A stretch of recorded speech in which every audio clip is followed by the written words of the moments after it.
Quick message to anyone who's trying to heal your emotions, which means that you're a healer, which means that you're a light worker, a shaman, a chosen one, whatever label you want to use.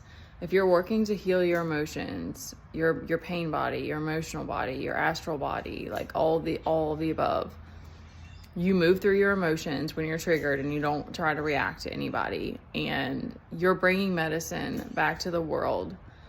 We have to be ferocious about boundaries. That dream I had, in some way or another, it's not even just that dream, because it's the people that will reach out to you that are from the past, but they don't have any intention of pouring into you. They just need something from you. You bring that every time you show up in spaces. You're bringing this emotional healing. You're bringing this balance. You're bringing this temperance. You're bringing this temperance is that neutral energy is also just like all is accepted here. Like you are able to neutralize the energy to make it that way. But people who don't love themselves, or not trying to work through they're just taking it. They're just taking advantage of it. We just have to keep trusting that it's like you're going to attract the right people, and that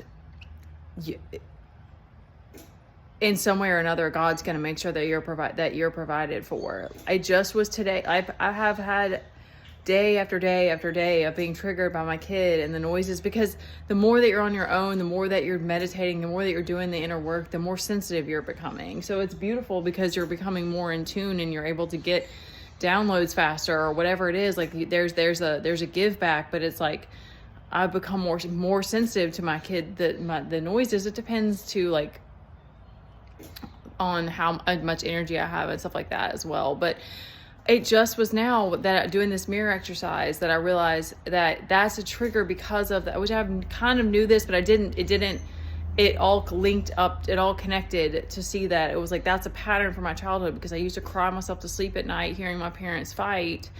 And that's another part of it too, is that it's like you just become more and more in acceptance that it's like, I was a hypersensitive soul. Like I was a hypersensitive being. It's like my childhood was not all bad. My dad did drink. He was an alcoholic, and we didn't have, anyway, I don't need to go into all the details about my family life, but like we were also blessed in a lot of ways. Like it wasn't all bad. I got to experience a lot of cool things. Like, so, there weren't a lot of intense traumatic events that I can remember. There's a lot that I've forgotten, but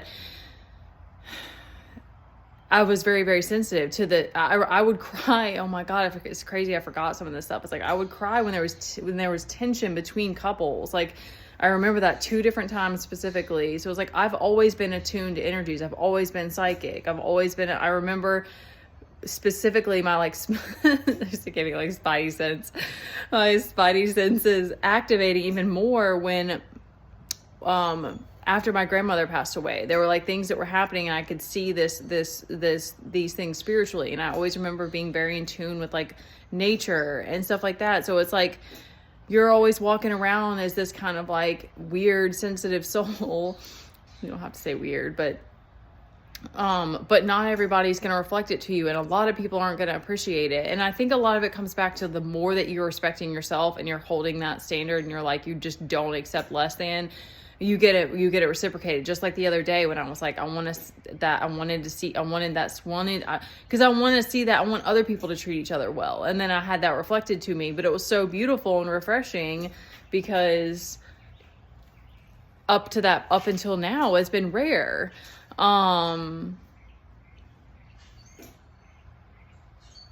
Yeah, so like you're moving through emotional stuff every single day, that, like that with my kid, like that's every day. I don't get a break from that. And that was a part of the little thing that I'm doing, is it's like trying to discover what the need is. But sometimes the need is that I don't want to be in the middle of it. I want to walk away.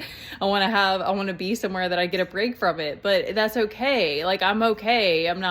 I'm fine, but I'm just, that's my point, is it's like our journey is very different, and you're moving through all this stuff every day to bring this medicine to people, but we don't live in a world that appreciates shamans for the work that they do. So because you're also just naturally humble. So you're just, I see how I can just be a doormat. But it's weird because in a bigger way, I'm like, I love myself so much more for the fact that I'm not just trying to, I would never want to just, definitely not dupe anyone, but also not just because I remember that energy before where it was like, you're like, oh, okay, they're going to take, I'm just getting, you're playing that cat and mouse game where you're like, like see who can, you're like, okay, you're going to challenge me, I'm going to challenge you back type of thing. But it's all ego. And it's like, no, I don't want to, no, I'd rather just walk away, or I'd rather just say my piece and hope for the best the next time, or something like that.